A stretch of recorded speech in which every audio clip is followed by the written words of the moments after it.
Welcome to the tape edition of Seattle Overload, where we're going to delve into the All 22 from the Detroit Lions victory. Yes, the Seahawks did win. Still very excited about that. They won 48-45, which kind of gives you a little teaser to how this tape podcast is going to go. Because let's be honest, offense, wow. Defense, we're going to have to do a really good job coping, Griff.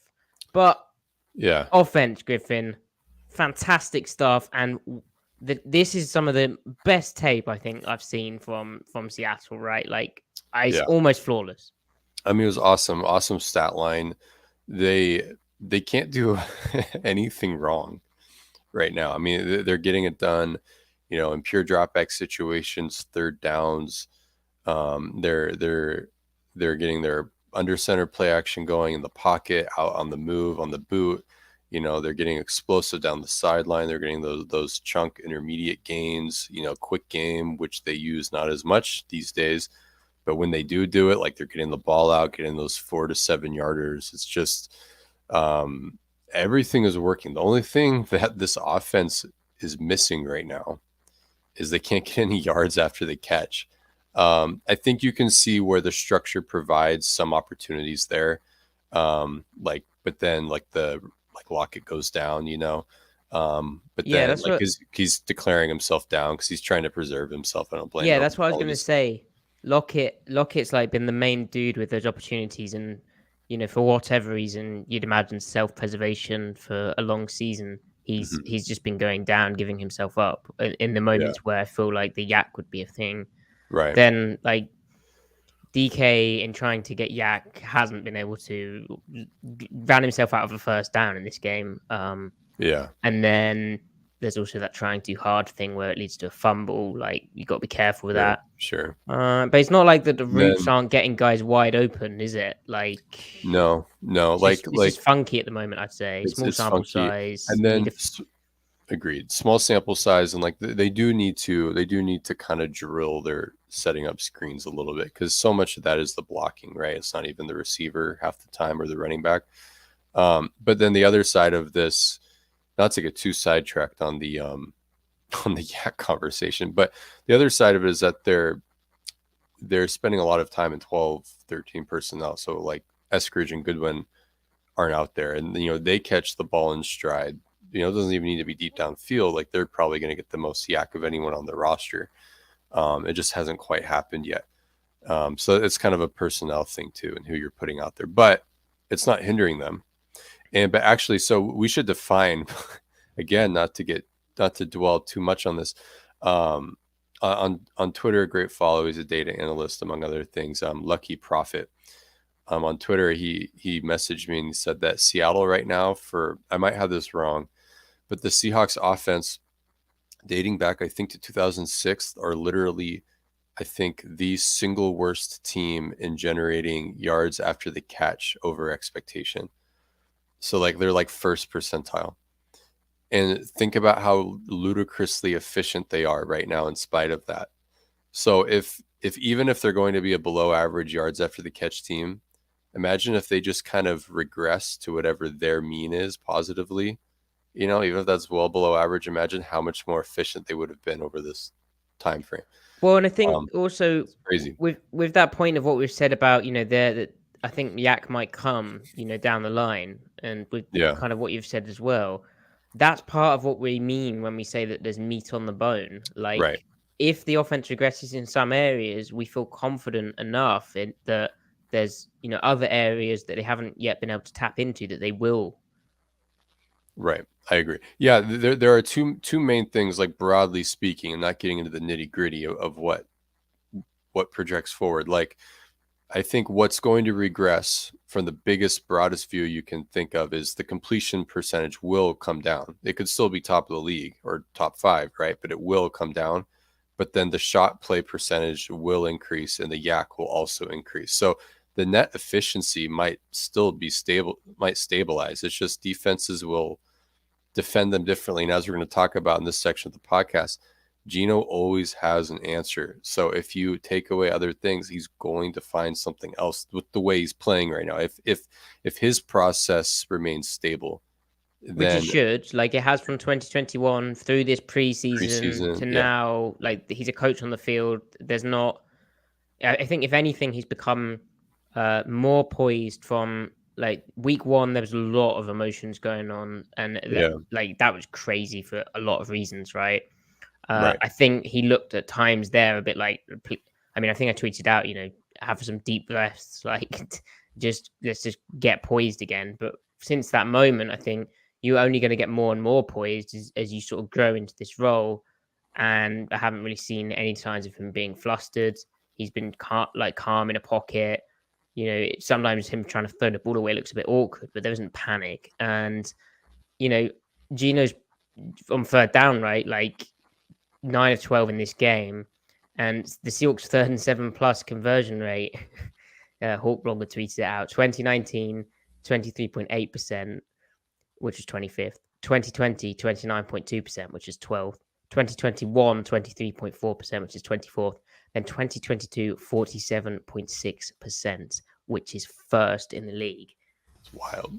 And Yeah, that, again, that's one statistic, and you don't really want to be in a 3rd and 7+, right? But kind of just emphasizes what a job Geno's doing in terms of yeah, quarterbacking the offense, and how his process means, as you said, Griff, yeah. he has answers for a lot of things right now. And like those 1st and 20s, those 2nd and 20s, he's getting them back into manageable situations, right? And like to your point, 2nd and 20, with how good he is on third down, 2nd and 20, like just get into third and normal regular long, right? Like 3rd and 8, and like you still have a chance. Like he's also, and this is where things reinforce each other. Like Waldron has been really good on third downs, I think, the last 2 weeks, and Geno's executing the crap out of it, and so is the rest of the team, for the most part, right? So the protection and everything. So this game, Geno, 23 for 30, 320 yards, most efficient game of the entire season, by the way, not just Seattle, the entire league. The Broncos had a kick blocked. That's funny. Yikes! Came after a sack in the end zone or red zone, I think. Yeah, 4th and goal, baby. Yikes! So he had a crazy game. There were a lot of developments this game. Like the control, the poise, accuracy, like all that subjective stuff of looking the part. Geno is, even like in that 49ers game, he's checking all those subjective boxes. But Maddie, what in this game, the actual design of the offense and everything, what were some things that stood out to you?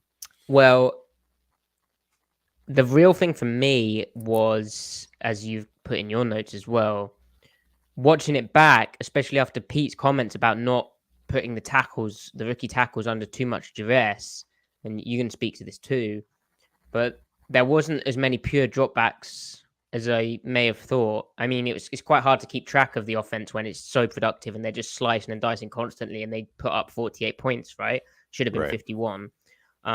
But the thing for me was the variation in protections coming at the right time. And the way they did that wasn't through pass pro, right? You half slide. Okay. And that's kind of how you do it, right? You can leave 5 in, you can leave 6 in. But if you're leaving 6 in, then you're losing the running back out of the backfield and all that stuff in the pattern. And there's reasons not to do that. So, like, generically, like, offenses, they half slide. Now, if you can go big on big man protection if you get 5 down. But what Seattle did to vary that up a bit was using play action as a way of accessing quick game when they hit like a DK Metcalf slant and they had stick on the trip side. They had just ran a stick concept. So, like, and it was play action. It wasn't an RPO. It was just little play action quick game, which, again, because it's play action, the pass pro is slightly different. And then the other thing was they pulled a guard, like a trap play action from the shotgun. And it enabled them to have Lucas, rather than having him on an island or blocking out on an edge, Lucas is able to block down. And it's basically like full slide protection. But rather than the back being the guy, clearing out the edge away from the slide, Sure. it's the pulling guard, Damian Lewis. and that wrinkles nicely with their trap run that they ended up running with Penny hitting for big yardage. But I just like that as an additional way of, like, there was no need to run the gun play action. Like, it didn't suck the linebackers up because it's gun play action. Right. The reason it was nice for me was because of how they layered their pass protection scheme. And the other thing with that was they also did a variety of things off it. So the first time they did this, they had a post, like a crossing route from one side of the field and a go route from that side of the field, and Geno's opening to that side. They've taken that away, and so he just checks it down to Disley in the flat against middle field open. I think it was the cover 4 side, and they get some yardage. Then the second time, I didn't actually notice it was play action at first, but it's simply like a cover 2 beater to that side. Geno, in that situation, some quarterbacks, they would try and throw the deeper corner route, but at the bottom of Geno's drop, when his back foot hit, the corner route wasn't like really there because the cornerback on that side, he's got his butt to the sideline. His body language is to sink under that. If Geno waits to throw the corner route, the corner's underneath it, then the timing of the play is wrong. Instead, he honors the timing of the play, throws it down to Lockett in the flat. They pick up 10 yards on that play. And that's the difference between being in like a 3rd and a mile, or it might have been, I think that was a 1st and 20, and it got them into 2nd and 10. Yeah. But this is this whole deal of like Geno's process being accurate and consistent, and just taking what's there, but also understanding what's there within each defensive structure. That's why they've got this 3rd and 7 statistic. That's why they're so difficult to defend right now, because and should be, like, it's why we think it's sustainable. But yeah, I've said a lot of things there, so your turn. No. I mean, I'll just quickly add on there, like the other 2nd and 20 where I think I tweeted it, or I did tweet it today, where he ends up hitting Lockett for like 17 yards, setting up the 3rd and 4 where he hits DK on the RPO slant, threw it behind him a little bit, but it was a bang deal, and he completed it. Good catch from DK, but like that play was 7-step drop, 2nd and 20. So like they're giving it to him. Like we're gonna run a post and a deep curl basically. And I think so. Geno drops back and then he steps up, and I think he actually thought he was going to give Goodwin a chance. And I really wish that Lucas, and this is part of what I'm talking about here, Abraham Lucas gets pressure, which prevents him from stepping into whatever throw he was going to make. I thought maybe he'd try the post. It would have been cool because it would have been targetable. It would have been tight, but it was targetable. At least the safety wasn't involved. The receiver, the cornerback, or the defender carrying him it would have been a 1-on-1 situation that way. But anyway, so he's hitching up, but then there's nothing to hitch up to because Lucas has been bull rushed and then gives up the inside. And then Geno just calmly steps back, resets his feet, and quickly just fires it to Lockett, and Lockett scoops it up. And they set up a 3rd and 4. And it's just like, it's him going through structure, but then giving structure life when the structure isn't perfect. And it's just indicative of, like, he's just in control. Like that je ne sais quoi, you can't put your finger on it. He's just gaming. Like, even when he scrambles, which is very rare, when he scrambles, he's so in control and he's not doing a lot of freestyling, which there's a lot of guys can make that work. I'm not saying that style is bad at all, but he's just so controlled when he does it. Like, he's very intentional about everything. Yeah, his risks are calculated. Like that 3rd and 7 scramble he had, where he picked up a bunch more as well. Like, he's looking for the sideline shot, right? And they're playing 2-man, and the sideline shot, is kind of there because the 2-man is more like cover 7, where the safeties are kind of on the quarters. They're playing tight. They're not playing deep half over the top of the 1. They're playing kind of over the top of the 2, which made sense because I think Lockett and Metcalf are in the slot. But he wants Goodwin on the go ball, and rather than like trying to thread it in there, the cornerback's positioning is not there. The rest of the concept is blanketed. So Geno just controlled, as you were saying, Griff, steps up, moves out the pocket, scrambles for 1st down because all the defenders' eyes aren't on him because they're playing a man deal. It's like all his risks seem like perfectly judged. Like I don't have an issue with any of the decisions he makes. Like that risk he took, like you were saying, he knew the coverage was 2-man. Like, he's taking that, the risks flow from him processing all the variables on the field. Like he knows they're two man, so that the extra defender is in the shell coverage and everyone else is playing man coverage. Eyes are turned. That means I'm my own check down if nothing materializes precisely how I want it to be. And he goes off and gets all that yardage. So just really good stuff from him. But so like, all right, one of the big things that stood out this game, and we have to talk about it, is that they hit in the flat like 5 times off for of big yardage as boot well. Play action for big yardage. And they did a variety of ways. They did it with, the play action slide route, where that route comes from the other side, with the quarterback the same direction on the boot, like behind the line of scrimmage, right? And they hit it. And then they had a couple of it where like the near receiver to the side of the boot runs runs up the field and then just kind of runs to the flat, like breaks it 5 yards. What was cool about this was that they were running a lot of it out of the same like 2 or 3 formations, but like the same under center formations, but then they were just getting into the same concepts with different distributions. It's like on any given play, the design of the play was very common. Like everybody runs this, but what makes this whole Shanahan McVay flavor, also what Shoddy did pretty well back in the day, is that they dress it all up to like, what am I saying? They are, the plays themselves are simple, but it's the formations and the combinations with who's the motion man, who's running that route, who's running this route. And it just makes it, like hell for the defenders trying to key it. That said, Detroit did shoot themselves in the foot a lot, but that's the beauty of the plays. They give you options, and that if you do it well enough, you sequence it well enough, they can't be perfect every time.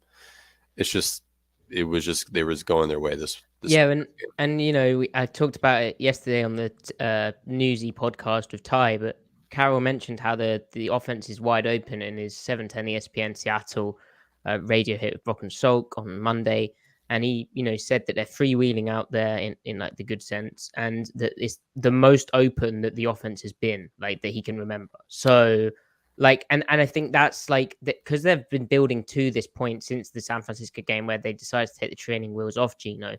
They're now able to be so like wide ranging in their layers, the stuff you're talking about. They're able to get to a lot of stuff because they're trusting Geno that he can control all of this and have command of the offense with this variety of different looks to get to the same concepts, and this variety of personnel in the similar concepts, but just finding the mismatch. What's been fun as well has been how the tight ends have been part of that. The multiplicity of the tight end group, the 3 dudes, Noah Fant, your Colby Parkinsons, your Will Dissleys, they have fitted in really nice stylistically, and I think they're still working all of that out. And again, there's meat on the bone there. Like, we still haven't seen much of the option route stuff with Noah Fant that you envisioned in the off season. I wanted to talk about. What did I want to talk about? That's such a bad segue. In this essay, I'm going to talk about. Yes. Damn it. Geno's Geno has so me. True. So true. I agree. Well, Griff, we didn't get to hear from you. Is Geno an MVP candidate in your opinion? We're going straight to the MV Geno talk. He should be on the bottom of the short list right now. With how he's playing, I think they got it. The Saints will be a great test, and we'll talk about that. But because they're a little bit more of a formidable defense, so see it put to the test. But like, so are the Broncos, and Geno was good that game. And while the offense sputtered in the second half, it wasn't because of him. Yeah. So anyway, one of my favorite plays from Geno, right? I've remembered where I was going.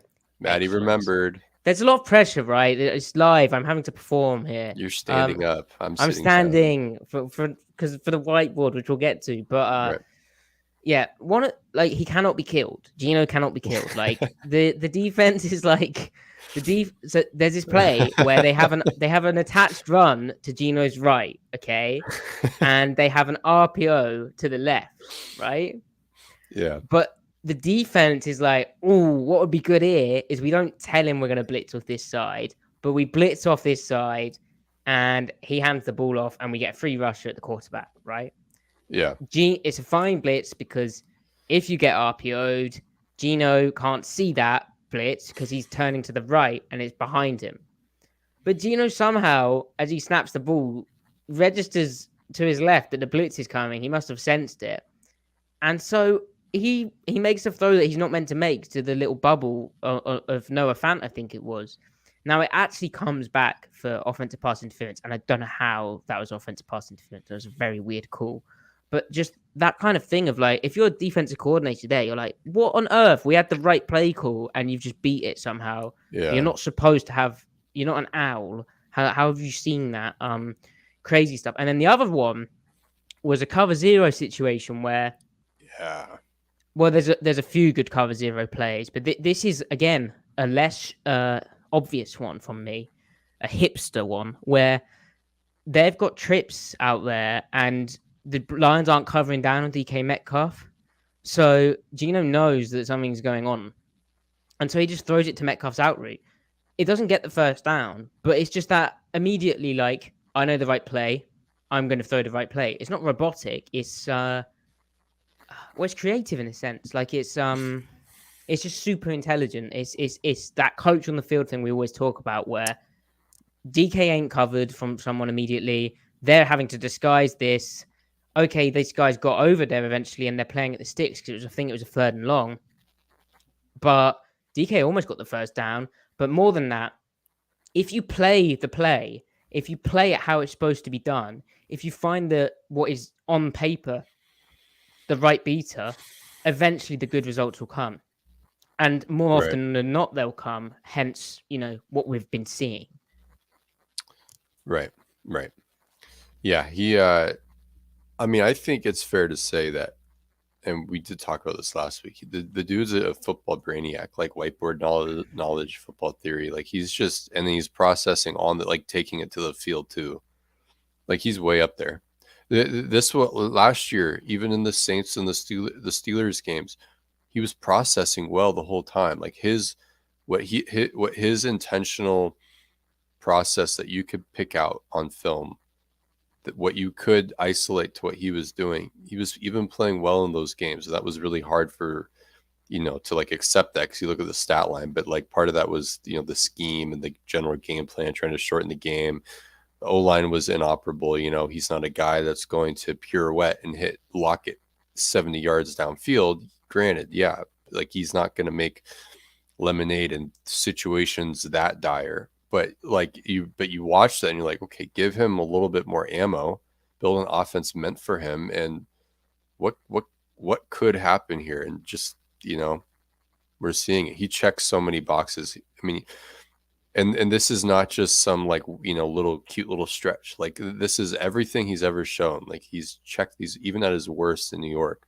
You saw the signs of life in this department that we're talking about. So, yeah, I think he's legit right now, and the rest is being in a good situation conducive toward quarterbacking, and he is in that. Seattle is providing that, and they're providing that with 2 rookie tackles. So the counterpoint to this amazing last game is that the Lions defense isn't very good, right? Now, talent-wise, they may have some deficiencies, but I didn't see personally much wrong from what the Lions tried to do. It's quite easy to go, well, you shouldn't have called cover 0 on 3rd and 16 and you deserve to get run up, which, I mean, yeah, Geno got them into the right play. We should say that. But also, I didn't actually see much wrong with what the Lions were doing, in terms of like, they're trying to disguise. They were pretty good at disguising. Yeah. Geno was just better than them. Like, they tried to play bully ball and play press man against DK, cover down on everyone, play a bit more single high. This was the opportunity Seattle had been waiting for to unlock DK Metcalf one-on-one. And the Lions tried to play cover 0 with disguise and heat Geno up. And he had every single answer in the book. Yeah. So like people, I mean, naturally, and like you said, it's the natural counter argument. It's totally valid to be like, well, does this project forward? You can pick out bits and pieces of this game and like, yeah, it does project forward. Their best player is on defense is Okuda. And you've got Okuda and press cover 1 against DK Metcalf and Geno hitting him twice. So like that's as real as it gets. That's okay. Our combo's better than your guy out there. It's Geno and DK was better than Okuda, and Okuda's not the best corner in the league, but he's an upper tier guy. And if you get those looks down the line, which you were going to get them at some point, maybe not super frequently, but if you get them, like we know they can hit that now. And he hit that to the boundary and to the field. And what was especially important, the one to the field, is that I think they were particularly comfortable playing press there because they weren't too worried about the fade or go ball to the field with Geno. And the other side of it, and this is where like the game planning and tendency comes into it. They're in one back pistol. They're on the boundary. Defense is playing cover 3. They're thinking it was cover 3, right? Not cover 1. Yeah, I mean, it essentially plays out the same because they were playing like 3, Ripplers kind of style. Right. But yeah, I do believe it's cover 3. But yeah. So what are they doing right there? They're defending zone to the boundary, and they're defending play action. They're trying to stay leveraged for those crossing routes. They're not trying to defend DK Metcalf down the sideline. They're saying, if that happens, we got Okuda on him. And they don't respect Geno's ability really to throw that vertical. So now that you can throw that, and teams, they have to decide, all right, how are we going to manage this monster out to the field on a max split now that they know the ball can actually get that far? Do we cloud him? All right, cloud him. Now you've got your mid zone into the boundary going. You've got your play action stuff, or by virtue of the fact that you're in the quarterback's in shotgun, but the running back, the total formation is in pistol, and you get those soft cover 2 looks, then you can just run your cover 2 beaters out of pure dropback situation. Like the balance they have in one back pistol is absurd right now, and so much is predicated on. The pistol runs are actually not that bad. They're actually pretty good.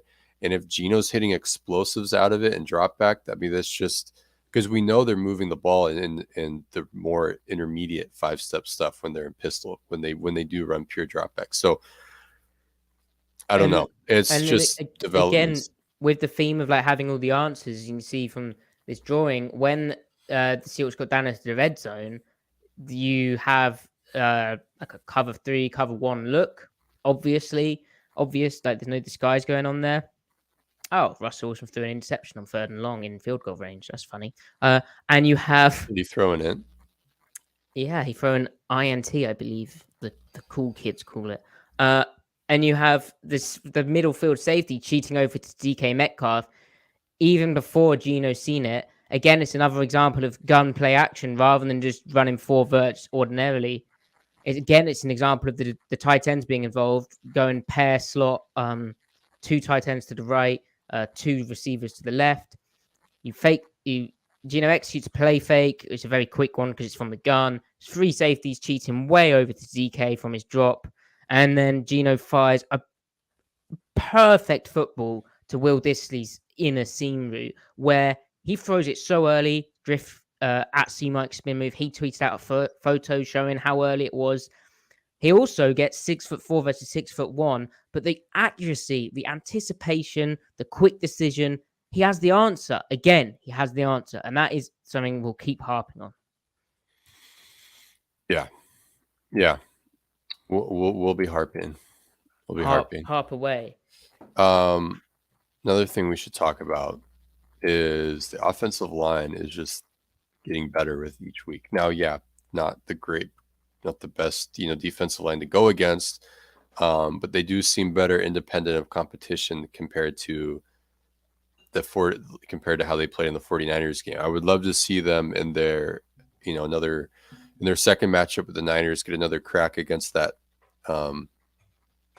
talent, just to see how much better they do marginally, to see how much strides they've actually made. That would be cool. But so the tackles, rookie tackles, you're not supposed to expect too much. You just want to see rate of improvement. We're seeing that. Austin Blythe looks like, he looks like a good center. And then Gabe Jackson, I think, had a bit of a bounce back game, but I don't know if that will sustain. But Damian Lewis, I think this is year 3, and I think he is I think he's coming together. He's played well every single game he's been in, all 3.5 of them. I don't Yeah. know. This might be the year for him right now. Do, I mean, because do, he was blocking Grady Jarrett against the Falcons. That was real. That's as real as it gets. He real, was blocking Grady when Gabe wasn't, So real. Do you know what stood out to me actually? The way Geno was playing with the tackles. Like, okay, the lines again. I'm sick of caveating, but for the sake of this, caveating. Can you caveat? caveat. I say caveat. I'm a soft A. Mm. Caveat. What about Yeah, what I about think it's what about caveat? that Is sounds like something which you'd caveat? use for hair removal. Okay. The Geno's comfort with his offensive tackles, I think, is growing, even with the Lions not having like a Bosa. Uh, which fine, you play who you can play. So one play where it was beautiful.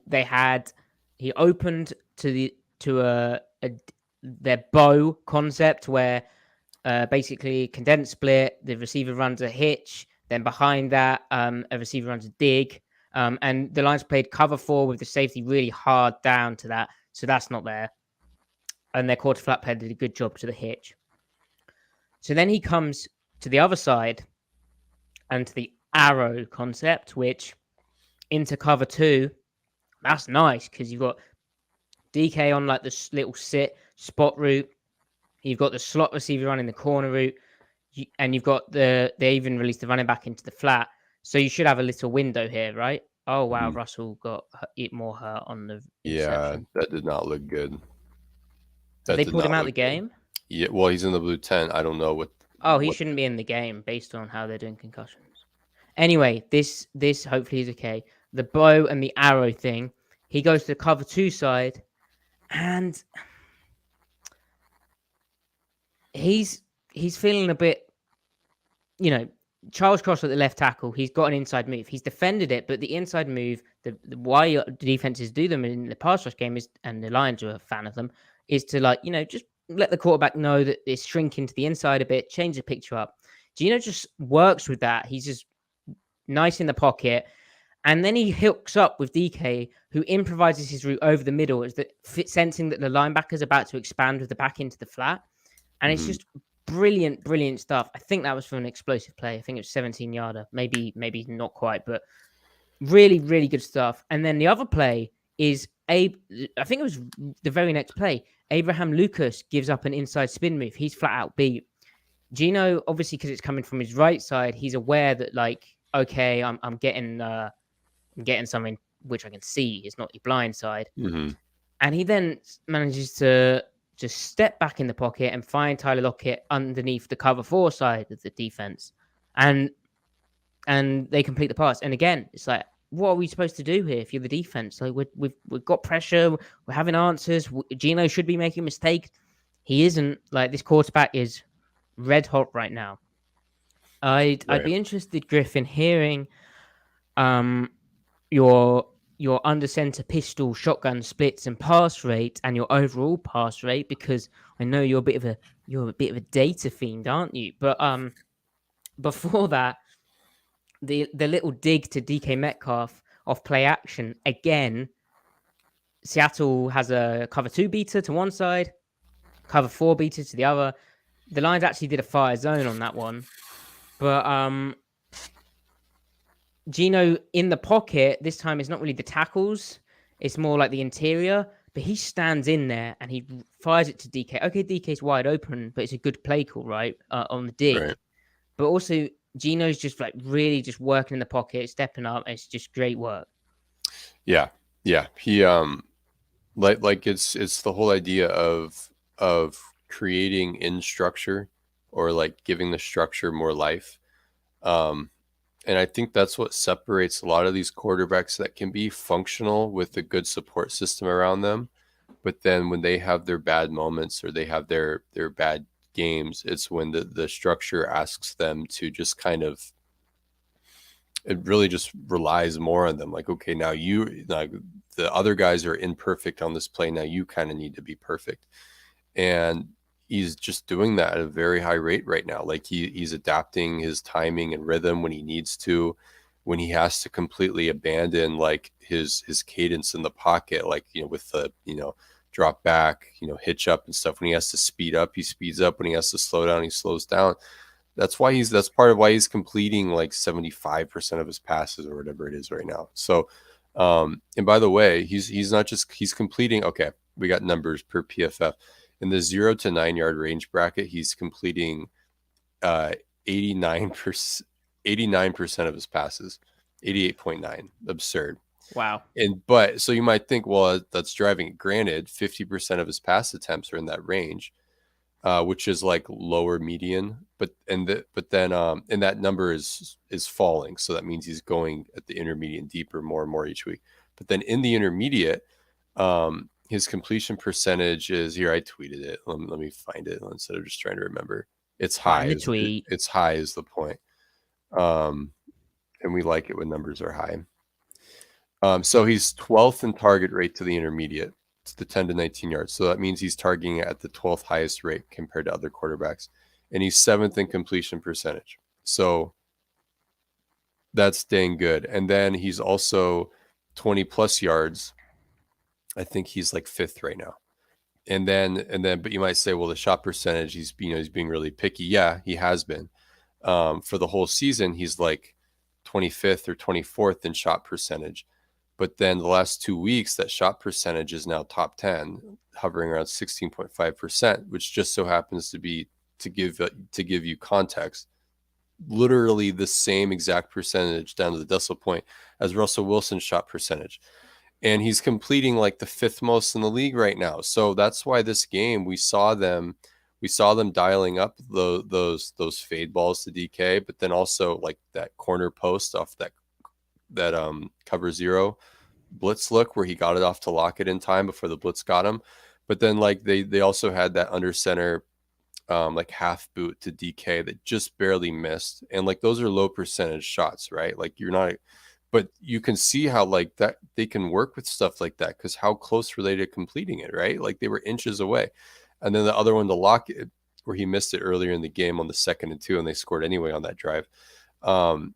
You can kind of see like where that was a ball where if there was no pressure on that play, he just waits just a half second before throwing the exact same ball, and it's probably caught in stride perfectly. Yeah. Otherwise, that ball probably needed, with the timing of it, it needed to have higher arcing so that Lockett could still run under it. The timing, I don't know if he has the combination of the arm strength and the accuracy to throw the perfect ball needed in that situation. That kind of further defines like his arm talent ceiling. But there's still, this game showed plenty that you can still get really deep with Geno in his way. But then you can also, where you dial it up, right? You scheme it up. But then also you can just get deep in your normal drop back stuff if the read takes him there, So It's been 2 weeks of that. So those are really good signs. Yeah. And that's a good point to transition to the bad signs, Griff, and the defense, which, they gave up 48 points. However, 45 points.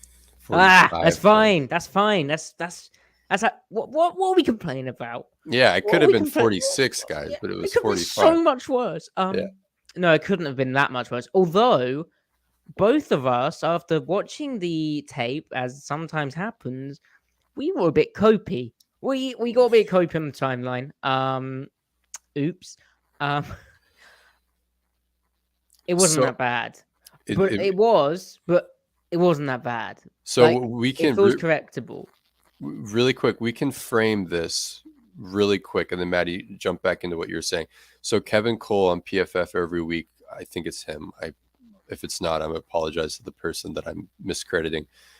Not that they need me to credit them, but anyway, he posts every week like the quote unquote true scores of like trying to eliminate, like if there weren't high variance plays, what would the real true scores be? Oh, that sounds fantastic. Exactly what's needed.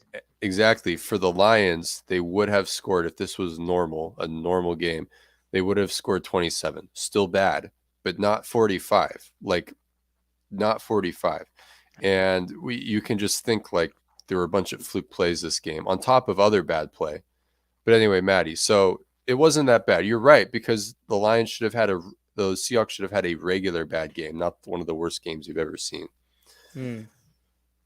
So my less advanced data, and I think this is a pretty good way of kind of highlighting some issues that are present in the defense right now.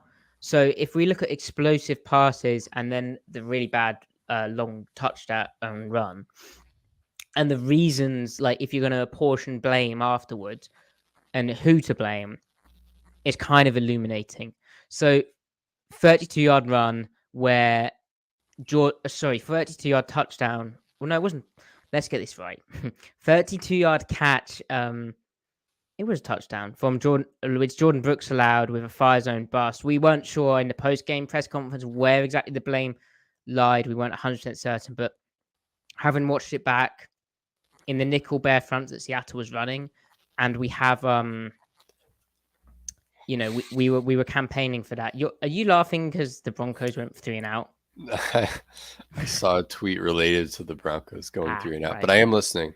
Yeah, no, I know you are. It's very funny what's going on. And Russell Wilson is apparently okay, so that's good. That is good.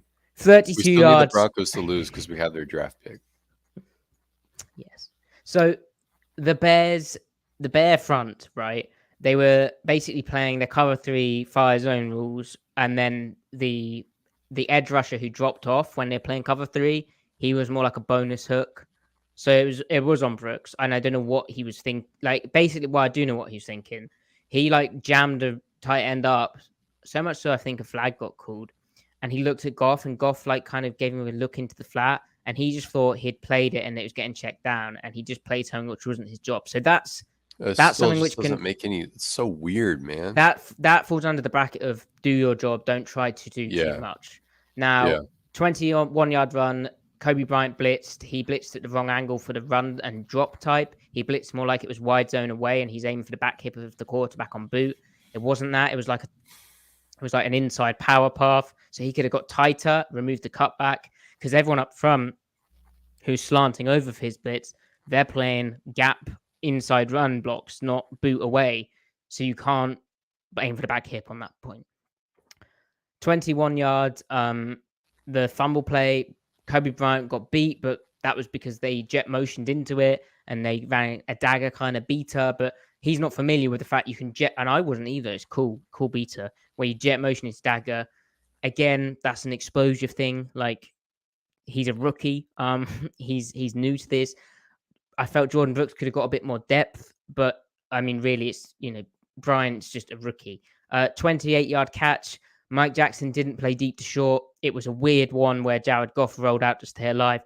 I think you can chalk that up to it being a bit weird, but also Mike Jackson isn't the expected left cornerback, or at least from the start of the season. We thought, well, not the start of the season, the preseason, we thought Sidney Jones was the dude to play out there. And in this kind of deal where Mike Jackson's playing, I'm not sure how much longer that's going to last, because Sidney Jones is coming in, and it sounds like he's, I don't know. We'll see. Then 26 yards. Good play from Detroit. Good design, which happens where they got Woolen playing man on the slot receiver. Again, he's a rookie. He's unfamiliar in that situation. He hasn't played much man in the slot at all because he's playing outside. He plays the wheel route upfield because that's what he does when he's outside. He stays on top. He's not familiar with the fact that, if you see a slot wheel, they're probably looking to throw that back shoulder. It's very rare to throw that over the top, especially against off coverage. Then 17 yards, they just beat Seattle's bare quarters coverage, but Diggs was right there, and he did hurt the receiver on that hit. So, that's football. 51-yard run on 2nd and 7. Bad play call, which, I mean, we can get into a bit more, but bad play call. And then bad missed tackle from Josh Jones, but tough situation. 81-yard catch and run. Great cover 8 beater from the Lions. Then a bad missed tackle from Josh Jones. Terrible missed tackle from Cody Barton, where he just looked knackered. 17 yards on 4th and 10. Bryant got beaten fire zone by the dagger combination, which again, inexperience of routes. Also, he's kind of always playing on the athletic edge. So that's another discussion. And then 16 yards, Ryan Neal beat on a corner route in one rat. And then finally, 24 yards, 3rd and 9 bust where Ryan Neal or Bryant, one of them was meant to cover the route and they didn't. And I think a lot of it was just they're trotting out dime for the first time. And I think in the case of Ryan Neal, this was first game rust for him. I think Sidney Jones had first game rust as well, which shouldn't be present again. And I think Carroll mentioned afterwards, or it might have been the game before, which shows how bad the defense has been. But if a vet is telling you something, listen to them. There's a reason they're pointing something out. And on this play, Diggs is going, yeah, they've motioned to trips bunch, do what you're meant to do here. And no one picked up the dude. So it was one of their fault. So that catalog of errors, we have inexperience, we have one bad play call, we have one good design, but it's mainly rookie inexperience and lack of exposure, which really that's encouraging because eliminate that, learn from that, get more vets back in, and you're good. Yeah. So it's they're. I feel like it's just unrealistic that they remain this bad for too much longer. I don't know. Like you said, clean up excess penalties, clean up excess missed tackles, and then let the rookies continue to grow, and then let the defensive scheme, let it continue to hone itself, and they get the calls and the personnels and the packages out there for the right situations that we've talked about, like optimizing yourself. Get those things taken care of. Then you're giving yourself a fighting chance to really develop the proper chemistry, the proper rapport, the proper the reps. And then that's where you kind of run into you kind of get your force multipliers a little bit, but you have to get your feet under yourself first. And a lot of it is I know this is a trite statement, but self-inflicted wounds. They really are self-inflicted. Now, the difference between making self-inflicted wounds and not making them right now might be the difference between them scoring 45 and that 27 points, right? And you're giving up 27 points, you still have problems. But then how do you get down from 27 points down to the teens, which would actually be an elite defense? I don't know if that's going to happen this year or at least anytime soon this year. But from there, it's okay, how much better can the rookies get, right? How much more effective can the supplementary calls be? Because they were dialing up those fire zones, but I feel like schematically, I think that they just kind of retreat to the parts of the Venn diagram that they overlapped with Desai and Carl Scott last year. Play more base bear, play more nickel bear. Just rep the crap out of it. And what you're losing on those early downs and those mixed tendency downs where it could be run or pass, what you're losing in pass rush, I think you offset by just by committing to being a little bit more of a pressure team, call those fire zones, and then play your rules better. And then if you get beaten one-on-one, fine. You're a Ripley's team anyway right now. And you play Ripley's principles in 3 deep, 3 under fire zones. So you might as well just lean into the techniques. And then, those fire zones are a double whammy. You're getting pass rush and you're helping your run problems. And it leans right into how you're playing cover 3 right now anyway, when you're rushing 4, when you're playing cover 3. So, and then if you get really good there, then you can dial back up the 4 down stuff. Then you can dial up, some of the spicier things you do. You can start calling those again on 2nd and 5, 2nd and 6, But right now, 2nd and 5, 2nd and 6 should be, be gap sound. Not gap. Well, you can be out gapped and still be gap sound relatively, but be more fundamentally based schematically and focus fundamentals player wise. And then you can build yourself back up. Because credit to the Lions because they remained somewhat committed to the run, even though they were down by, it was almost 3 scores, wasn't it?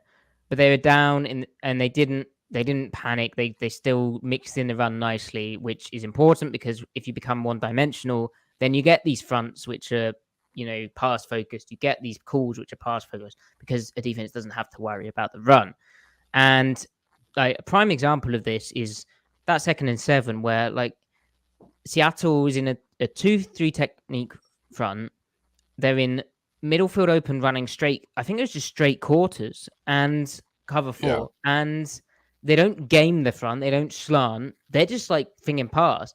And the Lions come out and under center. Okay, it's spread presentation initially, but they shift into 11 personnel with the tight end attached. And they just run gap power. And they get a 52-yard touchdown run from Jamal Williams. And it's like, what are we doing here? It's the same thing as against the Falcons, where it's like, why are you running nickel over against 21 personnel? Like, let's play some more bear. Let's have some. Yeah, you're throwing your player, like, it needs to be understood. They're throwing their players in some of these situations that look really bad on the broadcast. The players are absolutely being thrown to the wolves by like on 3 or 4 different counts of things working against them on the play. So yeah, you would need like Vic Fangio wouldn't be doing this with Navarro Bowman and Patrick Willis and Justin Smith and Ray McDonald and whoever their nose tackle was. Like, he wouldn't be doing this with them.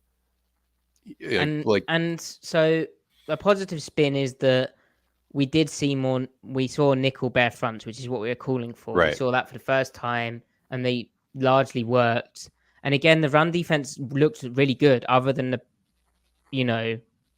points it disaster didn't. calls, yeah.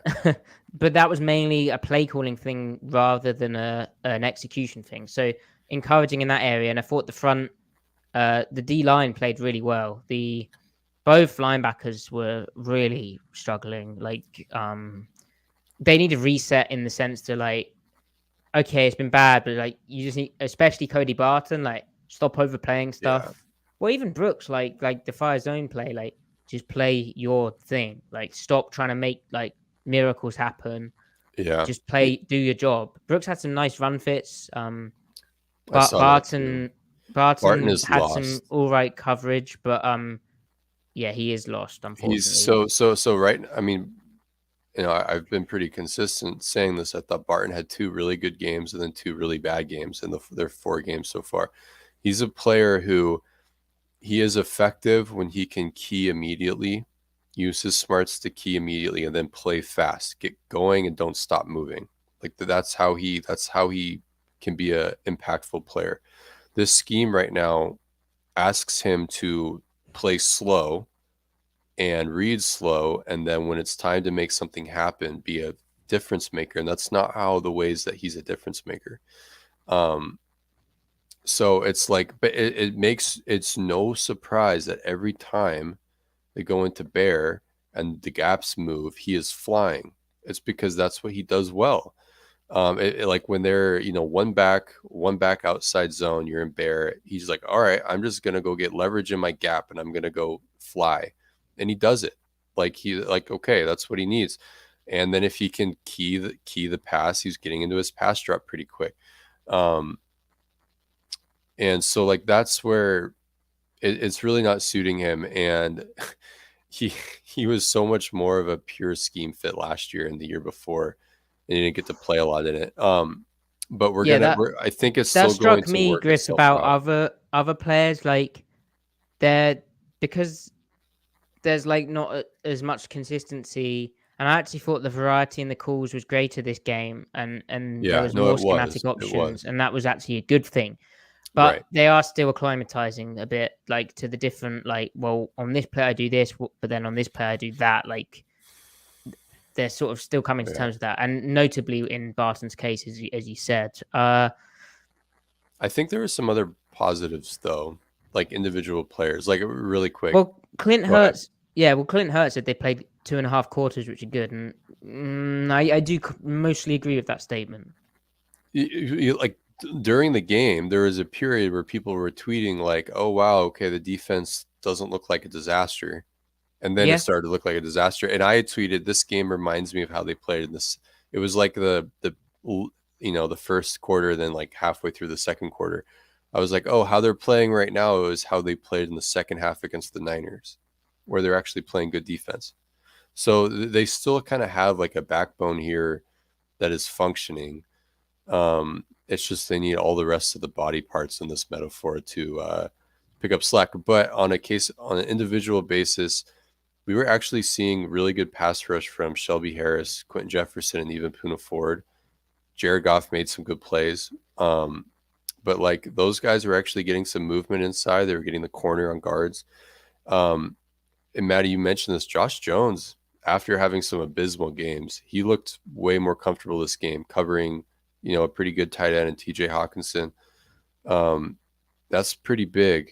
Just needs to tackle. He had 3 bad missed tackles.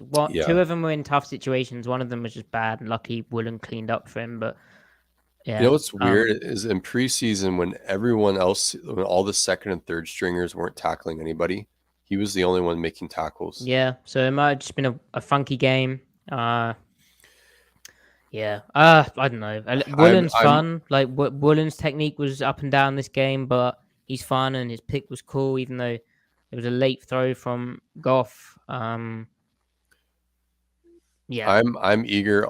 I'm also eager to see Sidney Jones if he's getting reps with the ones in practice and him being the full-blown starter. Start. I think he's a starter now.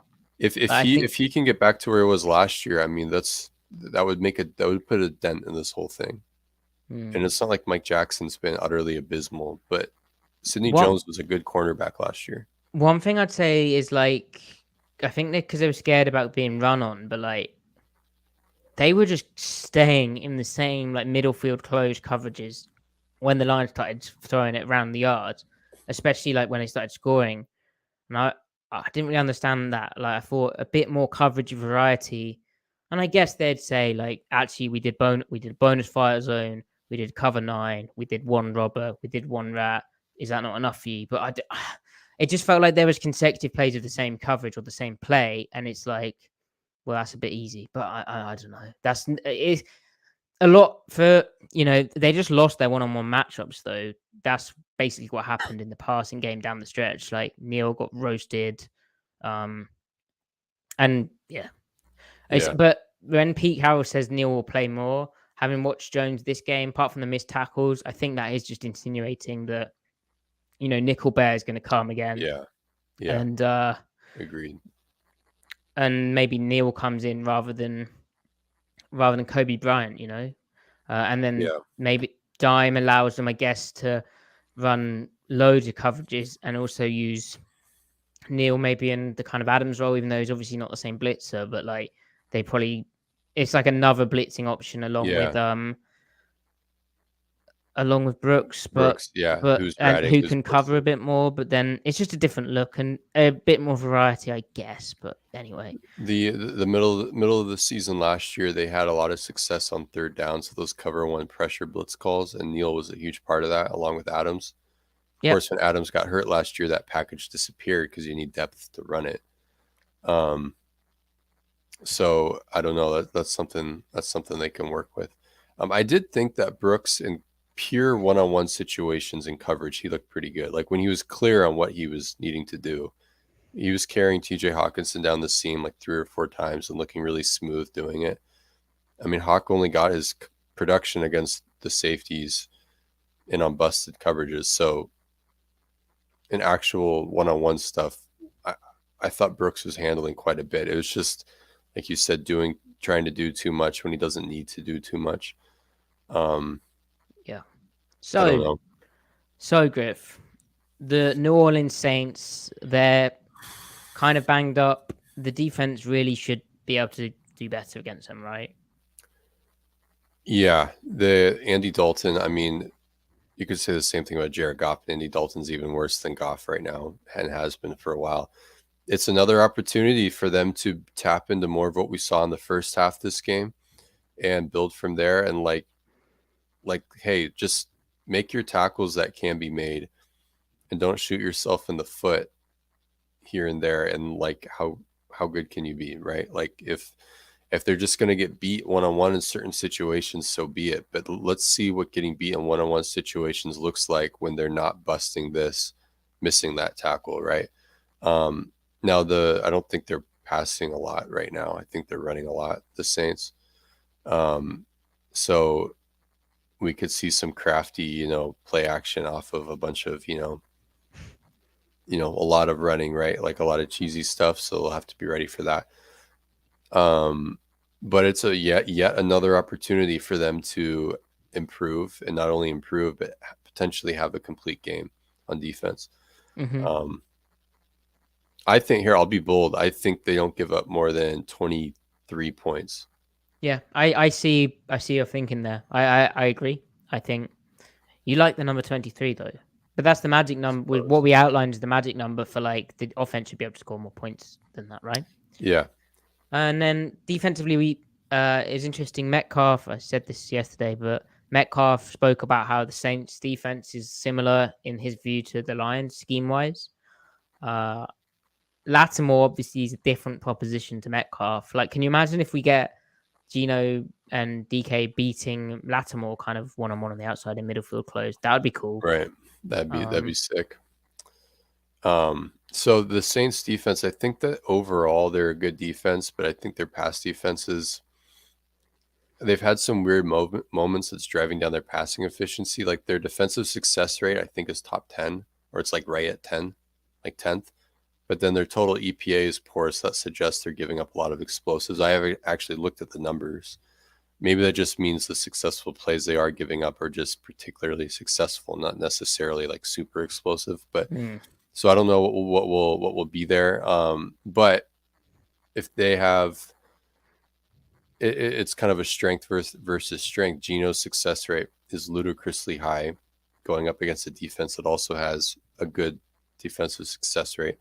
And then also Geno's relative weakness is getting the ball deep, but we've talked about ad nauseum this episode, how that's improving. And then the Saints might be having issues giving things up deep. So we'll see what's going on there. They do vary their coverage. They do play too high. They do play quarters, a lot of quarters. I think cover 2 also, or did they get rid of that? I don't remember. But anyway, so opportunities abound. What's really exciting is that if the defense just gets its shit together, it doesn't even have to be anything special. The Seahawks' chance this season, what happened?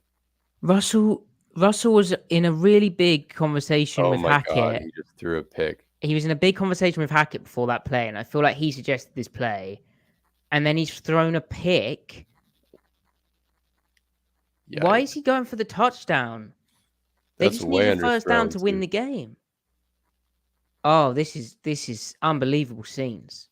Oh, unbelievable middle. Oh, he had it as well. He had the. Oh no, he didn't have that at all. Great cornerback play. Look at this. Double post, bang. Amazing. Well, that's fantastic for the narrative. Especially, go on, Matt Ryan, go and win the game. See, that would never happen under Pete Carroll because they'd run the ball, and they'd get the first down.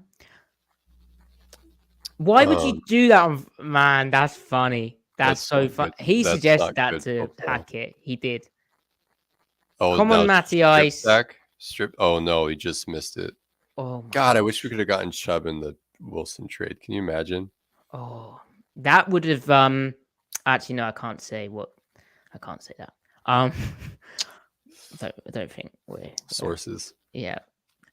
Can you imagine if they got Surtain? Oh my God, Surtain's like my favorite player. Anyway, I think the podcast is wrapping up now.